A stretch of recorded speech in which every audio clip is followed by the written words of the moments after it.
Hi, welcome to the Shabby And Man podcast. We're partners, parents, podcasters, broadcasters, And everything else in between. and it's absolutely delightful to be doing our first podcast from home. Well, when you say home, you mean this Charaha? Well, my home is not too far from my Choraha in the By the sense way, that, we're in the middle of this intersection, this crossing with autos, buses, taxis, As you can probably shops, hear. Thela-walas. yes, it's just after 11 o'clock on a Saturday. And one thing we noticed, both of us noticed, we come to India ever so often, but something we noticed this time was that everything opens late and it stays open until You know, late it always takes time to adjust. to a few things, Most things for me. most things. What was it for you that took time? You know, crossing the road, I forgot that, you have to be super alert. Yeah, it's an And- adventure. And you have to be brave and brazen. You can't wait for anyone to stop for you. Yeah. If you stand at a zebra crossing, you're going to be standing there all day. You were saying that you just were got to walk it. you were standing with a group of people the other day thinking they were all waiting to cross the road, but it was actually Yeah. a bus stop. It was actually, they were waiting for a An bus. unmarked bus stop. After about 7-8 minutes, I thought, why is no one crossing the road? Yeah. I think for me, what took a little getting used to was, again, as you're saying, it has to do with traffic. But this constant hum of traffic, noise, people laughing, chattering through the night. We are so used to our double glazed silence in London, through the night at least. You know, during the day, you don't notice the You don't sound feel so it much. that You don't much. feel it that much. But at night, just stray dogs barking, people honking. That takes a little getting used to. Well, I enjoy it. Yeah. Also, I think going to shops. You know, we've been shopping a few times.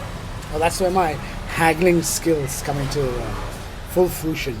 Yes. Not just haggling, but also I feel I have to haggle with everyone. yeah. No, That I is don't- I don't- terrible. I don't feel right. That is terrible. It's something you wouldn't dream of doing in London. I know. But also going from shop to shop and having to At hand the over end- your bags. At the end, I normally give them what they want. Yeah. Just makes me feel better when they say, okay, we'll give you 10 rupees off. Yeah.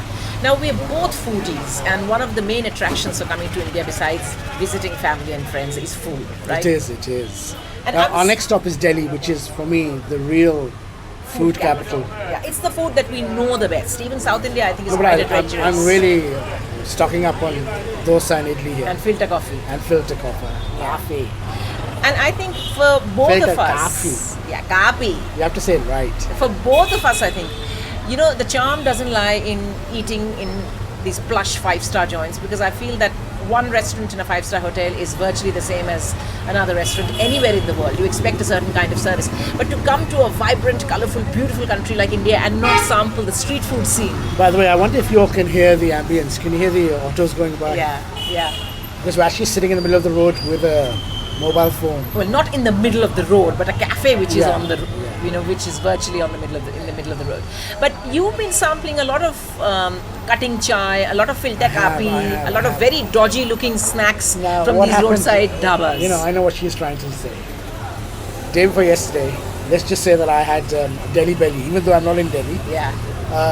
Let's put it this, without getting too graphic, everything that had to come out came out. Okay, please stop. For about half a day. Yes, that's But fine. luckily it was just half a day, and then I was back to normal. Yeah. I'm trying to work out what it was. Could it be the sambar with my idli? Could it be the pani in which the pan was? Soaked. So yeah, Yeah. it could have been anything. Could have been the water. Could have been anything. Yeah. But I think we are hardy enough to adapt to it and get by and kind of get back on track. It didn't happen to me, it happened to you. But that's one of the joys. For me, it is like having the amrood from the amrood wala, having the bhutta which is just been done in front of you, although there's traffic whizzing past and you don't even want to know where the bhutta wala's hands have been or how clean the cloth is where he's wiping his hands. You can't analyze everything. You can't. It's the fun of Living. street food. It's called living. It is living. It's called life. And this is the real street food scene. In London we are so used to the sanitized little street food stalls, which are al fresco, as they say, out in the open, but everything else is very clean, right? Here it's all a leap of faith, but it's never let me down, so I'm not going to question it now. Anything else on your agenda? We've been to the usual hangouts. I think we're taking a train outside of the big city on Monday, which is also going to be very exciting. A train ride into the nature. I was very keen that the kids go on a train ride. Yeah. I spent my youth Yeah.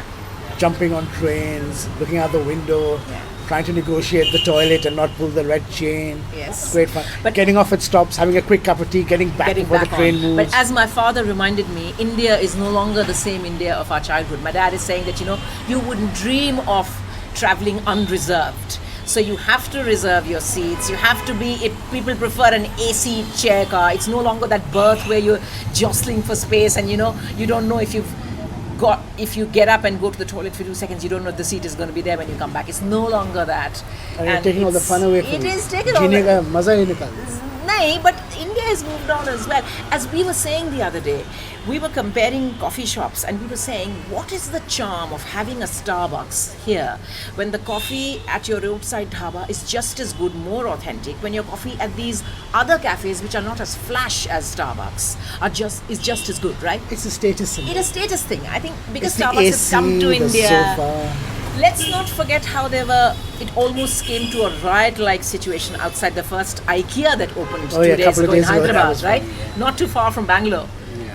And I don't think IKEA has ever been in the news in the national dailies elsewhere in the world as it was 2-3 days ago in India because everybody was making a beeline. There was a riot in the one in Tottenham also. Yeah, because they were giving away free stuff. They're giving away free stuff. So I think it's an IKEA ploy, I reckon. It's amusing to see things that we take for granted or things that have been around in the West for a very long time, how they're making inroads into India.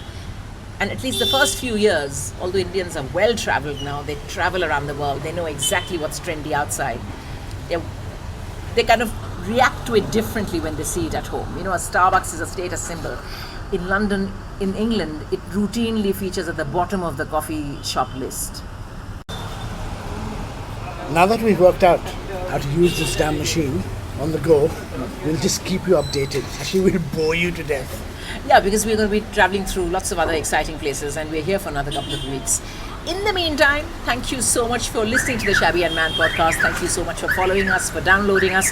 Don't forget to find us and recommend us to your friends. Feel free to comment, of course. We are on all the usual podcast sites like Stitcher, Podbean, iTunes, Google Podcasts. Google you know the Podcasts stuff. and elsewhere. Till next time, Khuda Hafiz, Tata, Bye-bye. Bye-bye. Namaskar.